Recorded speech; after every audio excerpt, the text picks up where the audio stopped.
আমরা চলে এসেছি কঙ্কালীতলা মন্দির, আর আপনি দেখতে পাচ্ছেন আমার পিছনে মন্দির। চলুন আপনাদের দেখাবো। মা কঙ্কালীতলা কালীমাতা মন্দির।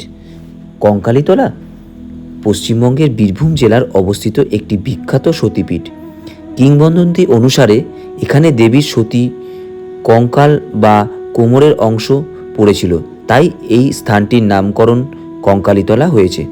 এই সতীপীঠটি বোলপুরের লাভপুরের সড়কের পাশে বোলপুর থেকে প্রায় 9 কিলোমিটার দূরে অবস্থিত। চলুন তাহলে আপনাদের সাথে কঙ্কালীতলার ইতিহাসটা সম্বন্ধে একটু বিস্তারিত বিবরণ দিয়ে দিই। দক্ষযজ্ঞের পর দেবী সতীর দেহত্যাগের পর মহাদেব তার দেহ স্কন্দে নিয়ে বিশ্ব ভ্রমণ করার সময় সেখানেই সতীর দেহ অংশ পড়ে। সেখানেই একটি করে সতীপীঠ সৃষ্টি হয়েছে। কঙ্কালীতলায় সতীর কঙ্কাল বা কোমর পড়েছিল বলে এই স্থানের নামকরণ হয়েছে কঙ্কালীতলা। এখানে কঙ্কালীতলা কেবল একটি সতীপীঠই নয়, এটি গুরুত্বপূর্ণ তন্ত্র সাধনার স্থান হিসাবেও পরিচিতি। এখানে বহু বছরে ধরে সাধু সন্ন্যাসী ও তান্ত্রিকরা কিন্তু সাধনা করে আসছেন। এখানে একটি কুণ্ড রয়েছে।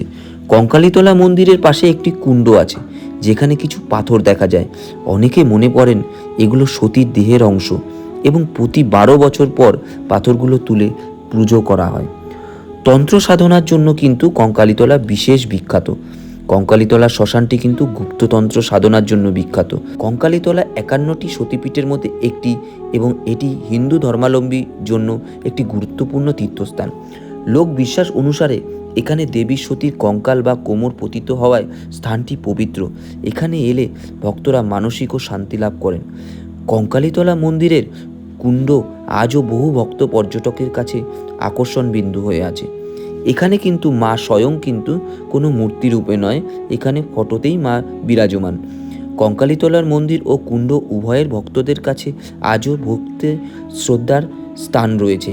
এখানে এলে ভক্তরা দেবী সতীর আশীর্বাদ লাভের আশায় পূজা অর্চনা করে থাকেন। আপনাদের যদি আমার এই ভিডিওটা ভালো লেগে থাকে তাহলে অবশ্যই ভিডিওটাতে লাইক করবেন এবং কমেন্ট করবেন জয় মা কালী বলে।